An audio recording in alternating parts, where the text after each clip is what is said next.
Salam sejahtera bagi para pendengar dan penonton Ngopas dimanapun Anda berada. Nama saya Pendeta Kian Holik dari Sydney, Australia. Selamat datang di channel podcast Ngopas, Ngobrol Pastor, di mana kita akan membicarakan secara santai topik-topik yang berhubungan dengan pelayanan dan kehidupan para pastor, para hamba Tuhan, maupun aktivis Kristiani, baik di gereja maupun di dalam organisasi Kristen.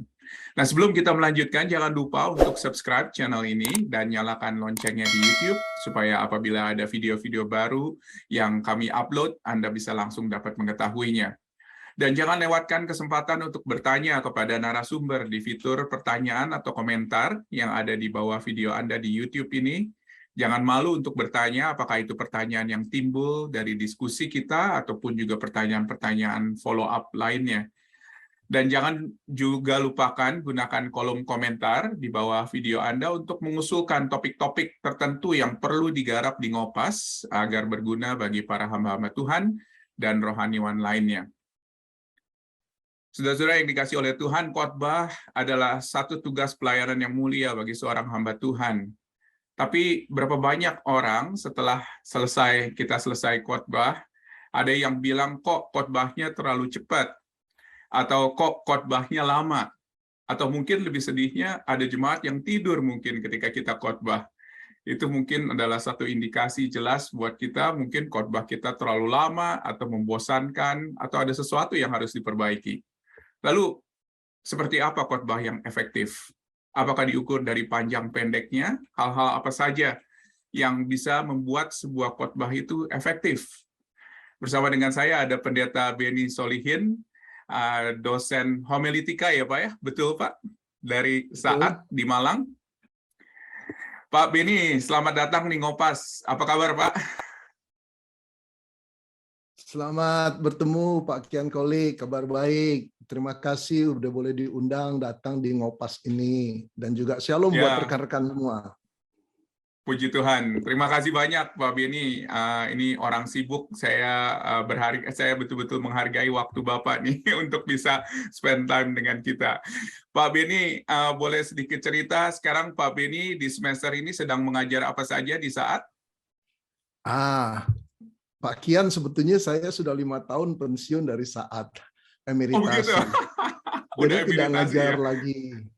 Hanya sekali-sekali masuk kalau rekan-rekan mengundang saya di dalam kelas membawakan topik-topik preaching, ceramah, atau berkhotbah di chapel Saat. Oke. Baik.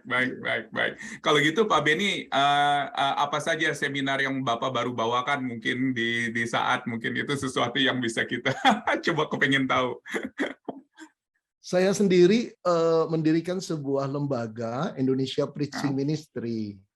Jadi lembaga inilah yang saya jalankan. Dan hampir 2 bulan sekali kami mengadakan topik-topik preaching. Dari awal sampai sekarang ini udah begitu banyaknya. Nah terakhir kami baru menyelesaikan topik preaching from Ecclesiastes. Dari kitab pengkhotbah. Dari kitab pengkhotbah ya. Itu sesuatu yang nggak mudah juga, karena tentunya nggak banyak juga yang khotbah dari pengkhotbah saat ini. Tentunya nanti bisa konsultasi dengan Pak Benny kalau misalnya memang kepengen ada akses terhadap seminar-seminar tersebut. Ya, Pak Benny, terima kasih banyak nih waktunya. Mungkin saya langsung to the point aja Pak. Pak, kalau kita bicara khotbah yang efektif, itu seperti apa Pak? Ukurannya apa Pak? Panjang, isi, ilustrasi, atau apa Pak? Khotbah yang efektif berarti kita cari standar ya Pak Kian ya. Memang sulit. Setiap orang punya standar, setiap denominasi punya standar, setiap dosen punya standar khotbah yang baik seperti apa. Tapi ketika saya coba memikirkannya, juga mengkaji dari beberapa buku, saya boleh katakan pertama khotbah yang baik itu khotbah yang alkitabiah. Jadi sebaik apapun, semenarik apapun, semengagumkan apapun, kalau isi pesan utamanya bukan dari Alkitab, ya kita nggak bisa mengatakan itu khotbah yang baik. Bahkan itu mungkin bukan khotbah Kristen. Kemudian standar yang kedua, saya kira relevan ya. Sebagus-bagusnya berita Alkitab, kalau disampaikan oleh pengkhotbah tidak relevan, kepada jemaat yang sedang mendengar, tidak ada gunanya. Lalu yang ketiga, standar khotbah yang baik itu komunikatif. Komunikatif itu punya pengertian mudah dimengerti, kemudian menarik, kemudian juga dapat diterima. Walaupun kita keras sekali mengatakan kebenaran dalam Alkitab, dosa ya dosa, tetapi mereka bisa menerimanya. Nah, itu butuh keterampilan yang luar biasa. Nah, lalu khotbah yang baik juga bagi saya adalah kristosentris. Meninggikan Kristus. Nah, bagaimana khotbah dari kitab-kitab bahkan Perjanjian Lama yang sama sekali tidak mengutip tentang Kristus bisa dihubungkan ke Kristus. Lalu yang terakhir saya kira autentik. Kalau kita bicara khotbah yang baik, pasti otentik. Otentik dalam dua hal, dalam isi dan juga dalam penyampaian. Isinya bukan plagiat. Walaupun kita banyak sumber, bahkan dari pengkhotbah-pengkhotbah yang lain kita belajar, kita mengutip, tidak apa-apa, tapi bukan plagiat. Lalu yang kedua, plagiat itu bisa dalam penyampaian. Mirip dengan pengkhotbah lain yang terkenal. Jangan, cari bentuk diri sendiri aja lah. Begitu. Nah, bagi saya itu Pak Kian, standar khotbah baik. yang baik. Jadi bukan ditentukan berapa panjang waktunya nih Pak khotbah yang efektif ini. Iya betul. Nah cuma saya kira gini Pak Kian, setiap denominasi, setiap mimbar gereja punya tradisi. Nah kalau tradisi itu yang menentukan mereka ketika memberikan kita kesempatan berkhotbah, mereka akan mengatakan 35 menit ya Pak ya, 25 menit ya. Nah begitu. Khotbahlah sesuai dengan maksimum sesuai dengan apa yang mereka batasi. Oke, yep. Jadi memang diperlukan satu sensitivitas juga terhadap konteksnya, ada di mana, begitu ya. Jangan di gereja-gereja yang biasanya mungkin khotbah hanya 20 menit, tetapi kita khotbah jadi 1 jam, begitu misalnya. Ada juga yang harus 55 menit atau 1 jam. Kita khotbah 25 begitu menit, ya? pasti jengkel orang-orang di sana. Tapi yang paling jengkel lagi kalau pengkhotbahnya nggak siap untuk khotbah 55 menit, Pak. Dan muter-muter terus. Betul. Jadi tadi Pak Beni sudah katakan kepada kita bahwa khotbah yang efektif, khotbah yang baik itu pertama-tama harus alkitabiah, gitu ya. Maksudnya alkitabiah bisa digali sedikit, Pak? Apakah ambil satu ayat atau harus satu perikop atau bagaimana, Pak? Menurut Pak Beni? Nah, ini menarik pertanyaan Pak Kian. Setiap pengkhotbah soalnya merasa dirinya berkhotbah alkitabiah, bukan? Nggak ada pengkhotbah yang mengatakan dirinya nggak mengkhotbahkan Alkitab. Cuma pengertian Alkitabiah seketat ini nih. Seketat bagaimana pesan utama dari berita khotbah yang disampaikan pengkhotbah kepada jemaat itu sesuai dengan pesan utama si penulis di dalam teks itu pada waktu dia menulis kepada pembaca pertamanya, original reader-nya. Nah, setepat itu. Misalnya, kita bicara tentang kasih di 1 Korintus 13 yang ditulis Paulus kepada jemaat Korintus. Nah, seorang pengkhotbah bisa saja mengkhotbahkan itu dan ketika jemaat dengar banjir air mata. Atau pengkhotbah lain bukan banjir air mata, jemaatnya ketawa terpingkal-pingkal dari awal sampai akhir. Tapi yang terpenting bukannya membuat jemaat ketawa atau menangis, pertanyaan dasarnya adalah apakah waktu pengkhotbah mengkhotbahkan kasih di 1 Korintus definisinya setepat yang Paulus maksudkan kepada jemaat Korintus. Nah, kalau kita lihat itu konteksnya bukan kasih tentang muda-mudi, bukan kasih di rumah tangga loh sebetulnya. Itu kasih tentang di gereja yang sedang berselisih, bukan? Nah, setepat itulah, harusnya setepat itu. Itu baru bisa dikatakan khotbah yang alkitabiah. Tentu saja memerlukan upaya yang lama untuk mengetahui beritanya, amanat teksnya. Tapi itu layak dicari dan layak dibayar. Baik. Wow, layak dicari dan layak dibayar ya Pak. Ya. Dan kalau misalnya kita bicara mengenai khotbah, misalnya khotbah, contohnya khotbah topikal, Pak. Apakah itu adalah khotbah yang alkitabiah juga berarti menurut Pak Bin? Bagus sekali nih, menarik nih pertanyaan Pak Kian. Jadi semua khotbah Kristen harusnya ekspositori. Ekspositori artinya si pengkhotbah mengatakan maksud si penulis teks itu yang diangkat untuk dikhotbahkan. Jadi tidak Betul. ada kemungkinan dia mengangkat teks tapi mengatakan yang lain. Atau dari idenya, atau dari ide sosiolog, psikolog, teolog, juga filsuf, tidak ada. Dia harus mengatakan dasar khotbahnya itu sesuai dengan maksud si penulis. Oleh karena itu, seperti Bapak Hayden Robinson bilang, khotbah ekspositori bukan salah satu model khotbah, tapi satu-satunya prinsip orang Kristen berkhotbah. Jadi mengetahui amanat teks yang mengangkat dengan cara mengeksegesis tentunya ya, itu disebabkan dibilang ekspositori. Nah kalau prinsip ini di kita pahami, nggak jadi soal mau ambil satu teks, mau ambil satu perikop, mau ambil satu pasal, satu kitab, satu kata bahkan seperti grace gitu ya. Terserah, tapi yang penting waktu diangkat ayat itu, kita harus mengatakan ayat itu setepat yang dimaksudkan si penulis. Kira-kira begitu. Jadi sekarang bisa jadi kita harus berprinsip bahwa semua khotbah ekspositori, hanya ada yang bersifat tekstual, topikal, perikop, kemudian juga misalnya kitab, begitu. Semua khotbah harus ekspositori. Baik, baik. Tapi di lain pihak juga khotbah ekspositori itu bukan semacam seperti kuliah ya di sekolah teologi di mana kita menganalisa kata demi kata, tetapi itu adalah salah satu mungkin pembelajaran daripada sebuah khotbah ekspositori, bukan begitu, Pak?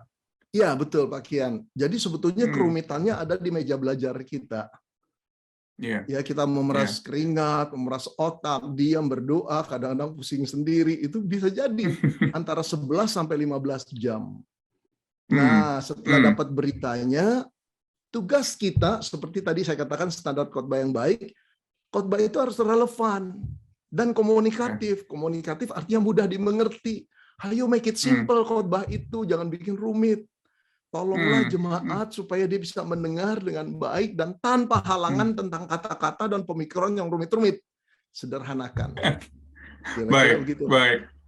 Jadi saya jadi keingat apa yang dikatakan oleh pengkhotbah terkenal di Inggris yang bernama Dick Lucas. Dia bilang katanya kalau misalnya kita bikin khotbah kita semakin rumit, itu kita bukan berkhotbah ya Pak. Betul Pak? Betul. Itu mirip penjual ya, salesman. Yang pengen jual barang tapi kata-katanya rumit, teknikal sekali. Jadi orang malas dengar. Dan apalagi seorang pengkhotbah pada akhirnya menjadi seseorang yang distance gitu ya dari jemaat yang dikhotbahkannya, dan itu tentunya bukan juga menjadi suatu khotbah yang efektif tentunya. Wah, terima kasih banyak nih Pak Beni. Dari sini saja kita sudah belajar banyak. Memang menarik yang tadi Bapak bilang mengenai relevansi ya. Berarti memang itu adalah PR yang paling susah bagi seorang pengkhotbah tamu ya Pak. Betul nggak Pak? Karena kan pengkhotbah tamu nggak kenal dengan jemaatnya. Iya. Pengkhotbah tamu mengalami kesulitan atau mengalami tantangan yang besar. Tetapi pengkhotbah dalam sendiri juga sulit kalau tidak mempunyai paham, khotbah harus relevan. Nah, barangkali ya Pak Kian, banyak orang nggak menyadari ini. Di 1-3 kalimat pertama, apakah kalimat itu nyambung nggak ke kehidupan jemaat? Itu jadi kunci. Misalnya kita berkata begini, saudara, Kitab Korintus ditulis oleh Paulus. Saat itu kota Korintus adalah, ini 2 kalimat yang nggak nyambung sebetulnya dalam kehidupan jemaat. Berbeda kalau kita katakan, saudara, pernahkah engkau mengalami? Waktu pernahkah engkau mengalami, itu sudah connect. Jadi benar-benar harus kita pikirkan koneksinya, relatednya, connectednya dengan kehidupan jemaat, strategi mengkhotbahkannya. Kira-kira begitu Pak Kian. Jadi sekali lagi ini bukan ditentukan berapa lama panjang khotbahnya, bukan ditentukan dari berapa banyak ilustrasinya, bukan ditentukan dari berapa banyak poinnya, tetapi justru ditentukan dengan tadi Alkitabiah, relevansi, dan kemudian komunikasinya ya Pak ya, bagaimana betul ya? Ya, betul. Wow, oke. Luar biasa Pak, thank you Pak. Dan ini yang mungkin menjadi faktor-faktor yang perlu diperhatikan ya. Kalau misalnya Bapak lihat dari pengkhotbah-pengkhotbah di Indonesia, yang paling kurang mungkin dari 3 elemen tersebut Pak, menurut Bapak yang paling kurang itu di elemen yang mana Pak? Saya dengan hati-hati harus mengatakan bahwa saya nggak melihat semua khotbah ya. Dan saya tidak bermaksud menghakimi. Kalau saya bisa menilai, ini penilaian objektif, bukan menilai orang per orang. Saya kagum dengan banyak pengkhotbah setelah masa COVID ini muncul di YouTube. Dulu dia aja orangnya, sekarang enggak. Ternyata begitu banyak pengkhotbah yang bagus, berbakat, punya talent luar biasa ya. Cuma kalau boleh memberi masukan pada khotbah-khotbah yang saya lihat secara umum, yang pertama unsur biblikalnya itu tidak seketat apa yang seperti yang saya katakan. Kembali ke maksud si penulis, begitu. Nah, barangkali tidak ketatnya itu karena para pengkhotbah tidak punya konsep itu dari awal. Termasuk saya juga sebelum belajar nggak punya konsep itu, bukan? Ya khotbah tergantung kita ngelihat perikop lalu sudut mana yang kita mau ambil. Nah, itu kita merasa pimpinan Roh Kudus. Jadilah khotbah yang macam-macam berasal dari satu perikop yang sama. Akhirnya nanti doktrinnya macam-macam juga, bukan? Tapi kalau kita seketat cari maksud si penulis, itulah standar objektif. Saya kira banyak kekurangan di situ, Pak Kian. Tapi kalau mengkomunikasikannya, banyak saya kira pengkhotbah di YouTube, pengkhotbah Indonesia itu canggih-canggih loh. Keren-keren, gitu ya. Nah, lalu juga kristosentris, sangat jarang. Masih sangat jarang dilakukan oleh banyak pengkhotbah. Ya, tapi sekarang sudah mulai membudaya nih. Kira-kira begitu, Pak Kian. Wow, luar biasa Pak. Dan jadinya tadi kita sudah bicarakan bahwa bukan hanya sesuatu yang alkitabiah, bukan hanya sesuatu yang kita bisa komunikasikan, tetapi juga bagaimana tadi adalah sesuatu yang kristosentris seperti yang Pak Beni katakan gitu ya. Nah itu memang menarik ya Pak ya, kalau misalnya kita coba gali lebih lanjut lagi, karena ada begitu banyak khotbah-khotbah yang alkitabiah, tetapi belum tentu kristosentris. Betul ya Pak? Iya, betul. Betul. Dan Jadi mungkin ada contohnya Pak yang Bapak lihat mungkin. Ada banyak khotbah, terutama berkhotbah tentang tokoh tuh harus hati-hati ya, saudara. Belajar dari Abraham, dari Daniel, ada 3 hal yang perlu kita punya untuk menghadapkan musuh, seperti Daud mengalahkan Goliat. Nah, jadi contohnya tuh tokoh-tokoh Alkitab. Padahal kalau tokoh-tokoh Alkitab masih hidup, dia sangat risih mendengar khotbah kita. Dia merasa bukan aku, it's not me gitu loh. Tapi disanjung-sanjung oleh kita. Lalu pulang, jadilah Daud. Aduh, setiap tokoh itu memiliki kelemahan-kelemahan yang mendasar, bisa jadi yang mendasar. Nah, bagaimana kita membawa jemaat kepada figur Kristus, baik dalam karyanya, pengajarannya, kemudian pribadinya, sehingga pulang tuh gambarannya Kristus. Nah, itu harus kristosentris. Baik, dan kristosentris itu bukannya hanya kita bicara perjanjian lama saja ya, tetapi juga perjanjian baru ya Pak ya? Iya, setiap potong atau nats Alkitab lah ya, kita pikirkan apa kaitannya dengan sejarah penebusan, apa kaitannya dengan longitudinal themes, tema yang berulang-ulang yang terus ada di dalam Alkitab, begitu kira-kira. Baik Pak, jadi kalau misalnya sekarang Pak Beni ya sedang buat khotbah contohnya, saya nggak tahu khotbah apa yang terakhir Pak Beni khotbahkan, bisa tolong kasih ke kami kira-kira, ke hamba-hamba Tuhan, kira-kira step-stepnya bagaimana Pak biasanya Pak? Kalau misalnya boleh secara singkat Pak Beni kasih rangkuman begitu loh, step-step yang dilakukan oleh Pak Beni, mungkin ini bisa membantu para hamba-hamba Tuhan untuk memikirkan kembali bagaimana mereka mempersiapkan khotbah. Silakan Pak. Ya, teks apapun yang diangkat, pertama-tama kita harus menyelidiki amanat teksnya apa. Apa yang dikehendaki penulis pada waktu dia menulis teks ini kepada pembaca pertamanya. Nah, itu disebut amanat teks. Ya, pesan utamanya. Ada banyak pesan-pesan lain yang mendukung ke arah pesan utama. Tapi jangan khotbahkan pesan-pesan yang mendukung yang kecil-kecil. Teruslah konsentrasi pada perikop itu pesan utama. Ada puluhan ribu banyaknya dan nggak akan selesai sampai kita mati. Nah, setelah dapat amanat teks, tentu saja dilakukan dengan exegesis. Tapi jangan pikir exegesis seperti di ruang kuliah ya. Kita perlu lihat sumber teks, terus lihat kodeks-kodeksnya. Bukalah tafsiran. Minimum 3 saja sudah bagus. Kalau tafsiran yang bagus-bagus. Nah, setelah dapat amanat teks, kemudian rubah jadi amanat khotbah. Pesan si penulis kalau dipesankan untuk jemaat masa sekarang. Itulah amanat khotbah. Nah, kemudian buat kerangkanya. Setelah buat kerangkanya, mengisinya gimana ini? Ada penjelasan, ada ilustrasi, ada aplikasi. Lalu terakhir pikirkan, hubungannya apa ini dengan Kristus? Nah, itu penting. Itu perlu seperangkat pengetahuan dan juga keterampilan. Terkadang saya sudah memikirkannya sampai mimbar, terakhir lupa.